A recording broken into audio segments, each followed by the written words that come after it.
বর্তমানে সব থেকে শক্তিশালী রাষ্ট্র নেতার নাম হচ্ছে ডোনাল্ড ট্রাম্প, আমেরিকার প্রেসিডেন্ট। সে 1 মাস আগে বলেছে পৃথিবীর সব থেকে সুরক্ষায় থাকে আমেরিকার প্রেসিডেন্ট। তার যে গাড়িটা আছে, তার গাড়িতে বোমা লাগবে না, মিসাইল লাগবে না, গুলি তো কথাই নাই, তার ধারে কাছে যাবে না। ড্রাইভার যে আছে সে 3 ঘন্টা যুদ্ধ করবে গাড়ির ভেতরে বসে। প্রেসিডেন্ট বসে থাকবে, সুইচের মাধ্যমে 3 ঘন্টা যুদ্ধ করবে। 10 থেকে 15টা খালি মিসাইল লেস আছে গাড়িটা, মিসাইল ভরা আছে, যুদ্ধ করবে। এত ঘোরাটে, তাইলে মানুষ বলবে তার কাছে তো কোনো দুর্বলতাই নাই, এত শক্তি তার কাছে, এত শক্তি বল। আপনার ভেনেজুয়েলার প্রেসিডেন্টকে তুলে নিয়ে চলে এলো, অ্যারেস্ট করে নিজের দেশে বন্দী করে দিল। তাইলে কত বড় পাওয়ার! আল্লাহর কসম খেয়ে বলছি, পৃথিবীর যতগুলো পাওয়ারফুল যারাই আছে তারপরও আল্লাহর কাছে দুর্বল। ধরেলেন সেই গাড়ির মধ্যে সে বসে আছে, দুর্বলতাটা শুনেলেন। মালাকুল মউত যদি তার কাছে আসে, তার বডিগার্ড করতে পারবে? তার ড্রাইভার বাঁচাতে পারবে? জোরে বলুন সুবহানাল্লাহ। এইটার কাছেই হার। তাহলে মানুষের দুর্বলতা আছে, শারীরিক, পারিবারিক, অর্থনৈতিক, রাজনৈতিক, সামাজিক, যে কোনো দুর্বলতা আছে প্রত্যেকটা মানুষের কাছে দুর্বলতা আছে। আল্লাহ কোরআনে ওইটাই বললেন, সবাই দুর্বল যতগুলো সৃষ্টি আছে। এদিকে কি দেখছেন এখন পৃথিবীর বুকে, গোটা পৃথিবীতে যতগুলো রাজা, বাদশা, নেতা, মন্ত্রী আছে, এদের কারোর ক্ষমতাই নাই রাষ্ট্র নেতাদের যে নিজেরা যুদ্ধের ময়দানে গিয়ে যুদ্ধ করে। ক্ষমতা আছে? নাই। কিন্তু একটা রাষ্ট্র নেতার ক্ষমতা আছে। কে? কার? জানেন কার? সে হচ্ছে কিম জং উন, কুংফু মাস্টার ফাইটার। সে হচ্ছে ফাইটার। তারপরও বলছি, তার শরীরের যা অবস্থা, সে আর যুদ্ধ করতে পারবে না। ইতিহাসের পাতা তুলে দেখুন, 1000টা দৌড়ের বাড়ি দাঁড়িয়ে আছে নবাব সিরাজউদ্দৌলার মুর্শিদাবাদের মাটিতে। তার বাড়িতে যে তলোয়ারটা সে ইউজ করত, সেই তলোয়ারটা 50 থেকে 60 কিলো ওজনের। এখন এই গোটা বারাসাতে এরকম একটা মরদ আছে 50 কিলো ওজনের তলোয়ার তুলে দিবে? 10 কিলো মাল তুলতে পারবে না। আর 50 কিলো তুলতে গেলে হয় কোমরটা যাবে, নাইলে হাতটা যাবে। আর সেই তলোয়ার নিয়ে যুদ্ধ করেছে নবাব সিরাজউদ্দৌলা। তাহলে কত শক্তি ছিল! ওকে বাদ দিন। যারা স্কুলে গেছেন, স্কুলে ইতিহাসের পাতায় আছে আলেকজান্ডারের কথা। আলেকজান্ডার অর্ধেক দুনিয়া দখল করেছিল। তার যুগে তার মতো যোদ্ধা পৃথিবীতে কেউ ছিল না। ভারতেও আক্রমণ করেছিলেন আলেকজান্ডার। সেই যুগটা কোন রাজার যুগ ছিল? তখন ভারতের যিনি রাজা ছিলেন, রাজার নাম হচ্ছে রাজা পুরু। তার ব্যবহার, আখলাক, চরিত্র, হিন্দুদের রাজা এত ভালো ছিল, আলেকজান্ডার আর যুদ্ধ করেন।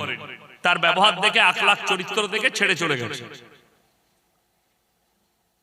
আমি এত বলার পরে তোমরা আবার দাঁড়াবে ওখানে? ওই আচ্ছা লোক বটে তো। এ কমিটির ছেলেকারা আছো, আমি তোমাদেরকে কিন্তু এরপর ছিলব। এখানে যেন কেউ না দাঁড়ায়। তোমাদের দায়িত্ব পেছনে বসে থাকো। যে আসবে ধরে বস করি দাও, আর নাহলে ঘর পাঠিয়ে দাও। খাবার সময় আসবে, লাস্টে আসবে, যখন তাবারুক দেওয়া হবে তখন আসবে, খাবে। এখন ঘরে গিয়ে ঘুমাও। আর যদি জলসা শুনবো বলো তাহলে বসো, দাঁড়াবে না। চলুন, এই আলেকজান্ডার আজকে এখন আছে না শেষ? কথা বলো, আছে তো? আলেকজান্ডার আছে এখন দুনিয়াতে? তার রাজত্ব আছে? নাই। কে শেষ করলো? আল্লাহ। তাদের কোনো অস্তিত্ব নাই, মিটে গেছে। তাইলে যে মিটে যাচ্ছে, যে মিটে যাবে, সে কখনো শক্তিশালী নয়। যে মিটবে না সেই হচ্ছে শক্তিশালী। আল্লাহর কসম, পৃথিবীতে আল্লাহর থেকে শক্তিশালী পৃথিবীতে কেউ নাই। কেন? সবাই আমরা সৃষ্টি, আর আল্লাহ হচ্ছেন সৃষ্টিকর্তা। সবাই আল্লাহকে ভয় খাবো? জোরে বলুন ইনশাআল্লাহ। ভয় পুলিশকে খাওয়া যায় না, পুলিশকে রেসপেক্ট করতে হয়। মন্ত্রীকে ভয় খাওয়া নয়, মন্ত্রীকে রেসপেক্ট করবেন। দেশের প্রধানমন্ত্রীকে রেসপেক্ট করুন, সম্মান। ভয় কিন্তু আল্লাহকে খাবে। ভয় কাকে খেতে হবে? আল্লাহকে।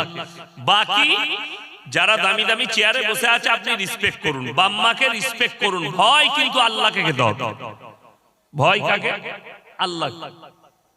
আমাদের সমাজের অনেক লোক আছে পাড়ার লোকের ভয়ে নামাজ পড়ে। লোকরা আমাকে খারাপ বলবে, তাতে গিয়ে মাথাটা ঠুকিয়ে আছে। তো সেই নামাজটার কতটা দাম হবে আপনারা বিবেচনা করবেন। আর একটা আল্লাহর ভয়ের নামাজ, যে আমার জন্য নামাজ তো একদম ফরজ, আমাকে পড়তেই হবে, সেই নামাজ। দুটো নামাজের মধ্যে পার্থক্য আছে, অনেক পার্থক্য। তো যাই হোক, আল্লাহকে চিনাচ্ছি আমি, তারপরে বক্তব্য শুরু করব।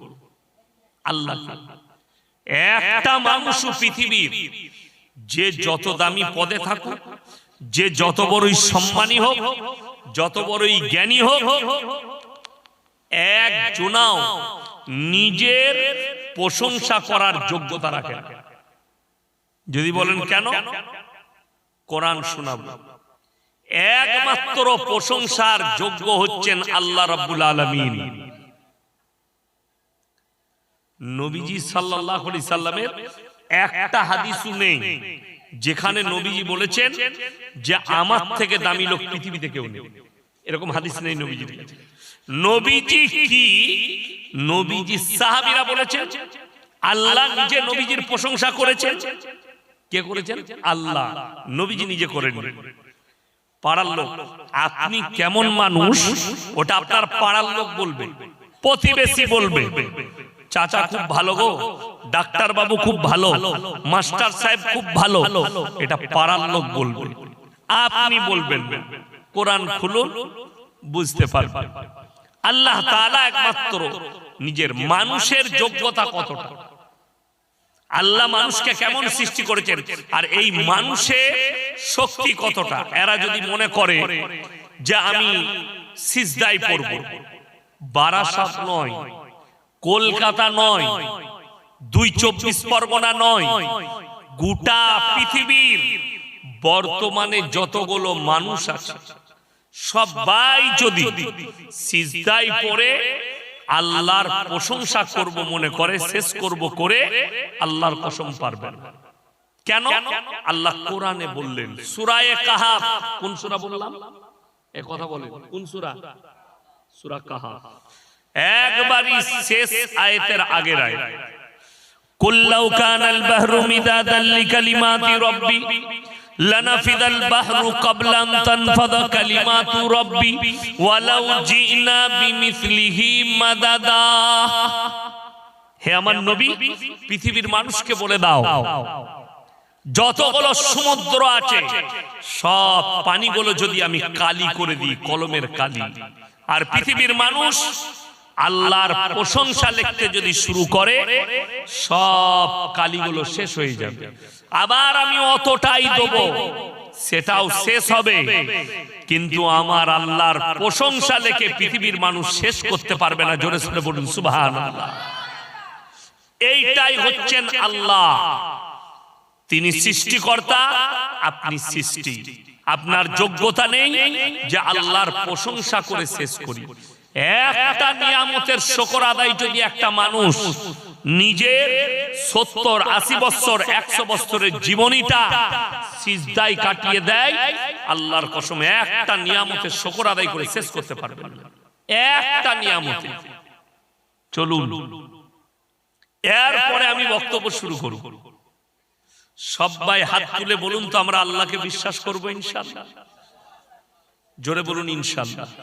হ্যাঁ, আল্লাহকে বিশ্বাস করবেন।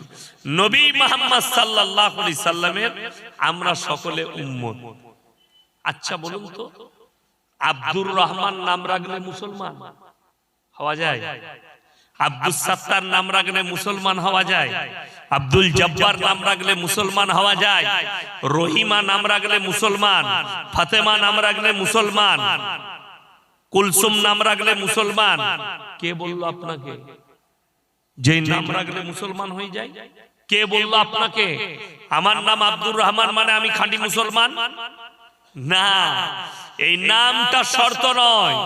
যদি বলেন নামটা শর্ত আছে, তোমাকে চ্যালেঞ্জ দিলাম, নাম হচ্ছে তসলিমা নাসরিন, বাংলাদেশে বাড়ি, ভারতের মাটিতে আছে।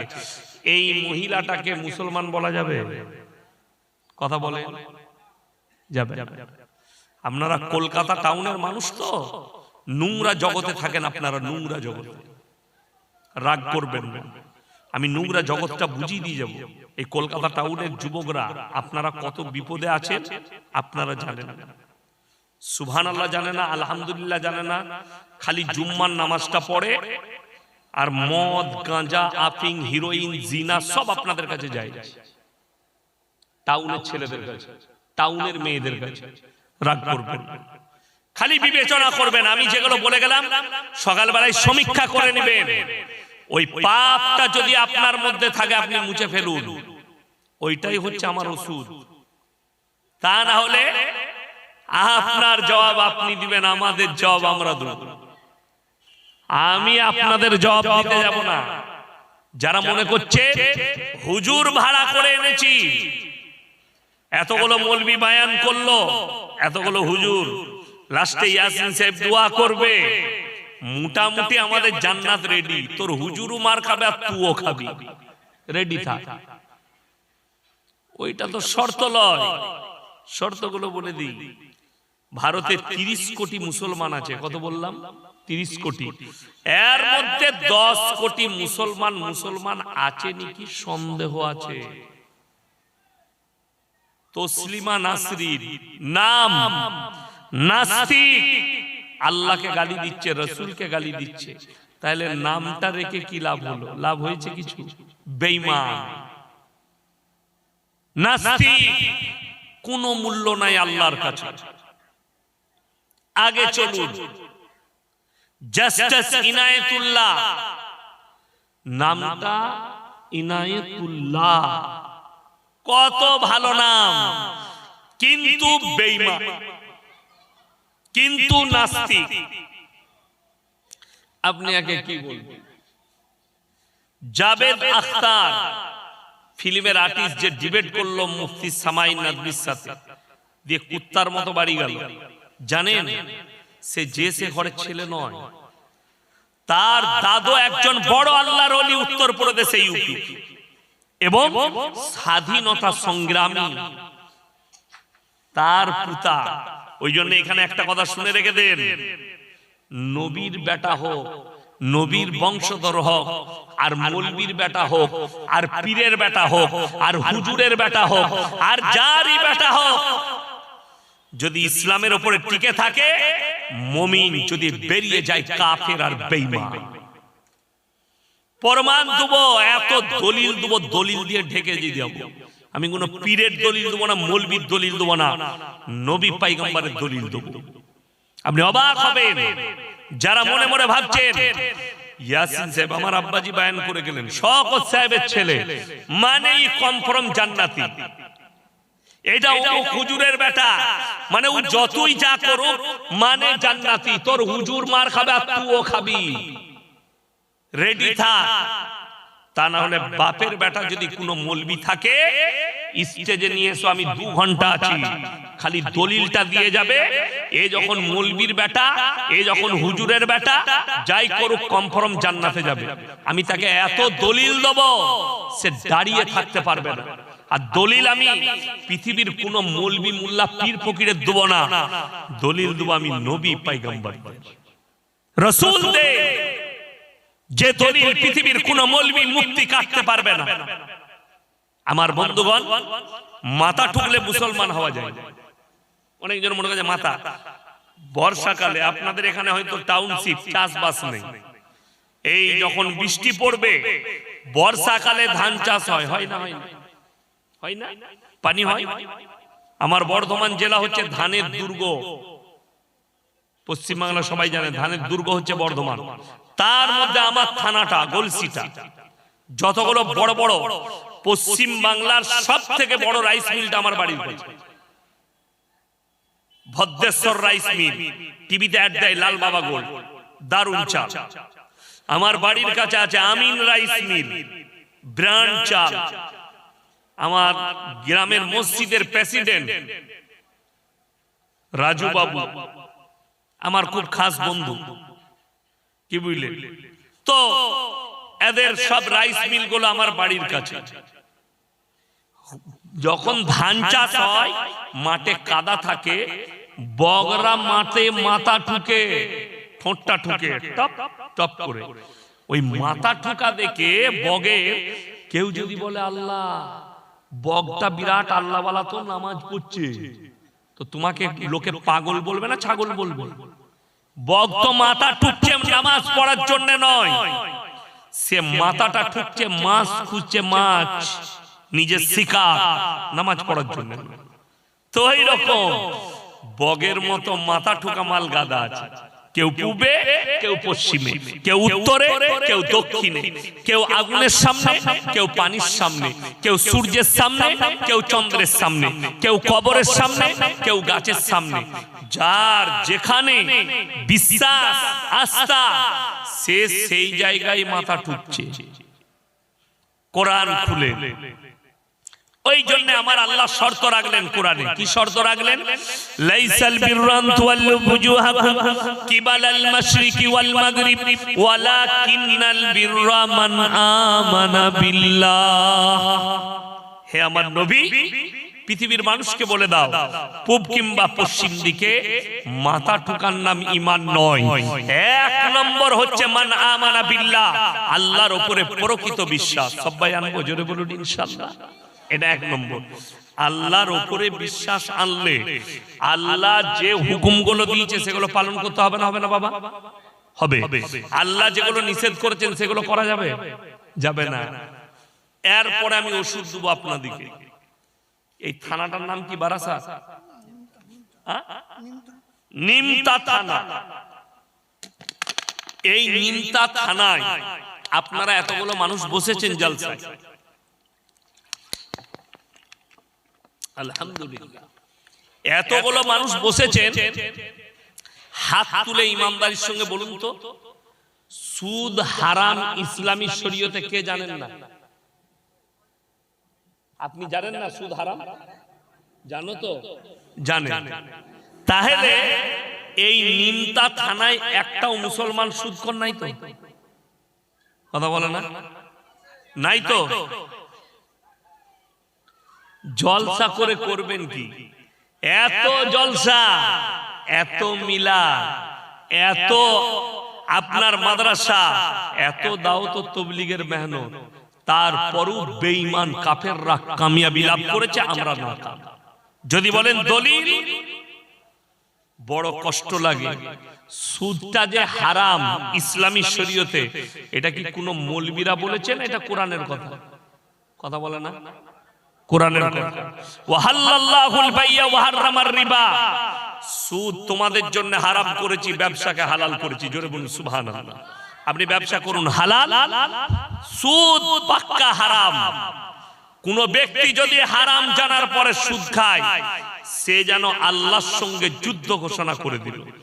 যে লোক আল্লাহর সঙ্গে যুদ্ধ ঘোষণা করবে, এই লোক আর মুমিন থাকতে পারে বাবা? কথা বলে না? মুমিন থাকতে পারে না। রাসূল সাল্লাল্লাহু আলাইহি সাল্লামের হাদিস, কোন ব্যক্তি যদি একবার সুদ খায়, নিজের মায়ের সঙ্গে জন্মদাতা মায়ের সাথে 36 বার জিনা করার সমান পাপ হবে। বলুন নাউজুবিল্লাহ। কার সঙ্গে বললাম? নিজের জন্মদাতা মায়ের সঙ্গে 36 বার জিনা করার সমান পাপ হবে। হয়ে গেল। আশা করি আপনাদের এই নিমতা থানায় একটাও মা বোন গ্রুপ লোন বন্ধন লোন করেন। কথা বলে না? আপনাদের এখানে নাই তো গ্রুপ লোন বন্ধন লোন? কোন মালটা বললেন না? হ্যাঁ, তোমার তো দূরের কথা।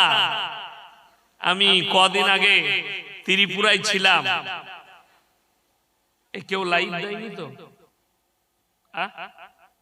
লাইভ চলছে দেখো তো কোনটা। যাই হোক, আমি এক সপ্তাহ আগে গুয়াহাটিতে ছিলাম, একটা জলসা, একটা ত্রিপুরায়। গুয়াহাটি, তারপরের দিন ত্রিপুরা, আগরতলা। কালকে আমি বারুইপুরে জলসা করেছি, আজকে আপনাদের এখানে। তো আমি গুয়াহাটিতে জিজ্ঞেস করলাম যে আপনারা আসামের মানুষ, যাই হোক, এখানে মুসলমানদের কাছে বন্ধন লোন গ্রুপ লোন নাই বলে হুজুর বেশি আছে। যা বুঝে করে। তার মানে গোটা ভারতবর্ষে এই বিষটাকে ছড়ানো হয়েছে। সুদ দেওয়াও হারাম, সুদ নেওয়াও হারাম। এখন অনেক মা বোন বলবেন, অনেক মুসলমান বলবে, হুজুর আমার অভাব যাচ্ছে, আপনি কি ধার দিবেন? আপনি কি টাকা দিবেন? গ্রুপ লোন নেব না, তা কি করব? আমাদের সমাজে সব থেকে কম বেতন কার বাবা? কথা বলে না? ইমামের। আপনার বেতন কত হুজুর? 7,000। তাহলে ইমাম সাহেবের 7,000। একটা মানুষ টোটো চালায়, টোটো বারাসাত যায় আর আসে, হাই রোড যায় আর আসে, দিনে 1000 টাকা রোজগার করছে। আপনি 1000 ছেড়ে দেন, 700। 3/7 কত বাবা? 21,000 টাকা। ইমামের বেতন 7,000। তাইলে ইমাম সাহেবের বউ তো আগে গ্রুপ লোন করবে। কথাটা বুঝতে পেরেছেন না পারেননি? নিশ্চয় ইমাম সাহেবের বউ বিবি গ্রুপ লোন করে না, বন্ধন লোন করে না। আর তুমি 21,000 টাকা রোজগার করছো, বলছো আমার বরকত নেই। আমার বউকে বলছে যা বন্ধন লোন লে, গ্রুপ লোন লে। উপকার কি হয়েছে? উপকারটা শুনেলেন। আপনি একটা মুসলমান নিজের বিবিকে দিয়ে গ্রুপ লোন আর বন্ধন লোন করাচ্ছে, মানে সে তার জাহান্নামের রাস্তাটা কনফার্ম করে নিচ্ছে। কি করে? দলিল দিব। হাদিসে আছে দাইয়ুস, দাইয়ুস কোনদিন জান্নাতে যাবে না। দাইয়ুসকে নে নিজের বিবিকে, বিটিকে, মাকে, বোনকে বেপর্দা করে বর পুরুষের কাছে ঠেলে দেয়, বাজারে ঘাটে ঠেলে দেয়। এ হচ্ছে দাইয়ুস। আর এই দাইয়ুস কোনদিন জান্নাতে যাবে না। আপনার বিবিকে গ্রুপ লোন করার কারণে একটা পর পুরুষের সামনে ঠেলে দিলেন, যা ফর্ম ফিল আপ কর, বন্ধন লোন। আপনি জেলার নাম করব না, রেকর্ডিং হচ্ছে, তারা লজ্জা পাবে। কিন্তু মোবাইলে, ইউটিউব আর ফেসবুকে ভাসছে গ্রুপ বন্ধন লোন নিয়েছে, টাকা শোধ দিতে পারেনি। সপ্তাহে সপ্তাহে ব্যাংকের লোক আসে, প্রতি সোমবার। যেমনি লোকটা আসার সময় হয়, স্বামী পালিয়ে যায়, ঘরে এসে বলছে ভাবি ভাই নেই না, নে টাকাটা নিতাম তো, সুদটা বাকি আছে, দিচ্ছ না। আচ্ছা পরের সপ্তাহে নিলেন, একটু চা খান, ডিম সিদ্ধ চা। এই যে খেতে লাগলো সপ্তাহে সপ্তাহে, ঠিক 6 মাস কেটেছে, ওর ডিম সিদ্ধ চাও খেয়েছে, ওর বউটাও নিয়ে পালিয়ে গেছে। এটা আমি মিথ্যা গল্প বলিনি, মোবাইল আর ফেসবুক বলছে, খবর বলছে, রিপোর্ট বলছে। বউ নিয়ে পালিয়েছে, বন্ধন লোন করতে এসে শোধ করে পারেনি, তার বউটাই নিয়ে পালিয়েছে। কত লাভ হলো আমাদের গ্রুপ লোনে? মায়েদের কিছু লাভ হোক আর না হোক, একটা লাভ হয়েছে। 10টা করে মেয়ে গ্রুপ করে, তাদের মধ্যে একজন হেড থাকে, আর 9টা মেয়ে তাকে ম্যাডাম বলে। আর সে মনে করে আমার বিরাট ব্যাপার। এমনি ম্যাডাম হতে পারেনি, সুদ খাবার ম্যাডাম হয়েছে। নাউজুবিল্লাহ। তুমি আল্লাহর কাছে কি জবাব দিয়ে ভাবো? আমি তো জানি এই যারা গ্রুপ লোনের হেড আছে সেই মেয়েগুলো আমাকে গাল দিবে, তো তোরা গাল দিলে হালাল হবে না? হালাল হবে? যদি হালাল করতে পারে, আল্লাহর কসম খেয়ে বলছি, বুক চাপড়িয়ে তোমার বাপের বেটা কোনো যদি মলবি থাকে গোটা 24 পরগনায়, আমি 2 ঘন্টা স্টেজে আছি, নিয়ে এসো, সে বলে দিবে গ্রুপ লোন আর বন্ধন লোন শরীয়তে জায়েজ আছে। আমি আর সমাজের বুকে জীবনে কথা বলবো না, বাইক ক্যামেরা বলছি। আর তা না হলে আমি বলে যাচ্ছি হারাম। যারা নিজের বিবিকে দিয়ে গ্রুপ লোন আর বন্ধন লোন করাচ্ছে, তারা জাহান্নামের ঠিকানাটা নিজেদের রেজিস্টার করে নিচ্ছে। দলিল দিয়ে দিলাম, দাইয়ুস কোনদিন জান্নাতে দিবে না। দাইয়ুসকে, যে নিজের বিবিকে, নিজের পরিবারকে বেপরদা করে পরপুরুষের কাছে ঠেলে দেয়, এরা হচ্ছে দাইয়ুস। মেলা জলসাই বসেছে হারাম, মেলা বসানো হারাম, যেখানে ছেলে মেয়ে পর নারী আর পর পুরুষ এক কাছে হবে, শরীয়তে হারাম। কেন? নারীদের ইজ্জতের উপরে একটা পুরো আল্লাহ সূরা অবতীর্ণ করেছে। সূরার নাম হচ্ছে সূরা নিসা। আমার বন্ধুগণ, সুদ হারাম। আপনি বিন্দাস। আরে মৌলবীরা বলছে বলুক, আমি কেন বলছি বলুন তো? আমার ভয় না। আমার চাকরি যাবার ভয় আছে? কথা বলেন, আমার চাকরি যাবার ভয় আছে? ভয় নাই। এগুলো যদি কমিটির ছেলে বলে হুজুর এত কড়া বক্তব্য দিবে না, তুই বুঝে লিখ আমি যাচ্ছি, আমার গাড়ি রেডি আছে, চাপবো পালাবো, পয়সা ফেক, তামাশা দে। আমি কালকে আবার যেখানে যাবো এই কথাটাই বলবো, লিতে পারলে লিবি, না হলে লিবি।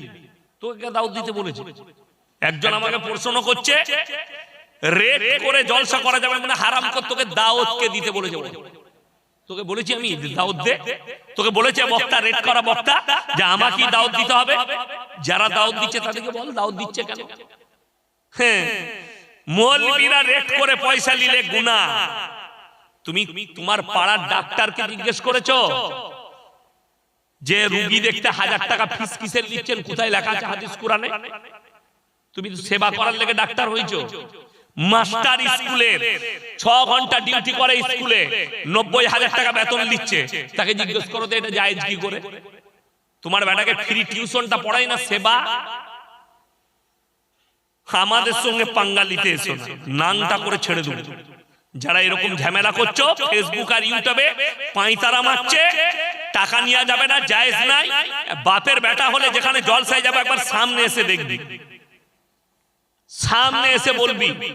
মেদিনীপুরে বলেছিলাম, তাকে খুঁজে পাওয়া যায়নি, এমন জায়গায় ঢুকিয়েছি তাকে। আমার কথা শুনেলেন? আল্লাহর রাসূল সাল্লাল্লাহু আলাইহি সাল্লামের হাদিস শুনেন। হাদিস হচ্ছে, যারা আল্লাহর রাস্তায় দ্বীনের পথে থাকবে, আল্লাহ মৃত্যুকাল পর্যন্ত ইজ্জতের রুজি দান করবে। জোরে বলুন সুবহানাল্লাহ। ইজ্জতের রুজি। ইমাম সাহেবের 7000 বেতন, গ্রুপ লোন করতে হয়নি, বন্ধন লোন করতে হয়নি, সুদ খেতে হয়নি। তার কারণ বরকত তো ওই টাকাটাতেই আছে। আল্লাহর প্রতি সন্তুষ্টি প্রকাশ করেছে। আর তুমি না নামাজ, না রোজা, না দিন, কিছুই নেই। তুমি বলছো আমার সুদের উপরে জীবন কাটছে, আরামসে কাটাও। মদ হারাম না হালাল? কথা বলে না? হারাম। গাঁজা হারাম না হালাল? হারাম। আমি আপনার থানায়, নিমতা থানায় দেখিয়ে দেবো, মুসলমান মদ বিক্রিও করছে, মদ পানও করছে। ঠিক বললাম না ভুল বললাম? আরে চায়ের দোকান, চাচা চায়ের দোকান করেছে, খুব ভালো চা বানায়। হুজুররা গিয়ে, আমরা গিয়ে চা খাচ্ছি, চা দাও তো বাবা, ভালো চা বানিয়ে দিয়েছে। আর একজন লোক এলো, ভাই একটা চা দে, আর একটা দিস। আমরা চিন্তা করলাম আল্লাহ, চা দিবি আর একটা দিস, ওই আর একটা মালটা কি? ও মনে হয় মৌলবীরা বুঝবে। ওইটার নাম হচ্ছে গাঁজার পুড়িয়া। হারামখোর চায়ের দোকান চালাচ্ছে, তার সাথে সাথে গাঁজার পুড়িয়া বেশি। এখন এই সুদখোরকে হারামখোর বললে, আমার বর্ধমান টাউনে একজন ফোন করে বলছে, হুজুর আপনি হারামখোর শব্দটা বলেন না, খুব খারাপ লাগে। আমি বললাম, ওরে হারামখোর, যে মদ খাই তাকে কি বলবো তুই আমাকে শিখিয়ে দে। আল্লাহর ওলি বলবো না মুমিন বলবো? তুই শিখা। যে লোকটা সুদ খায় তাকে কি বলবো তুই শিখিয়ে দে ভাষাটা। তখন বুঝতে পারলাম ও মালু ওই সুদখোর মাল, তা না হলে তার গায়ে লাগবে না। সমাজকে জিজ্ঞেস করো না, যে হারাম খায় তাকে কি করে মুমিন বলবে? হারাম, মদ হারাম, গাঁজা হারাম, হিরোইন হারাম, আফিং হারাম, মুসলমান বেচছে, পান করছে, অবাক হয়ে যাবে। চলুন আগে, লটারির টিকিট হারাম না হালাল? কথা বলে না হারাম। আমি আপনার বাজারে দেখিয়ে দিব সকালবেলায় মুসলমান লটারির টিকিট বিক্রি করছে আর মুসলমান লটারি কিনছে। ঠিক বললাম না ভুল বললাম?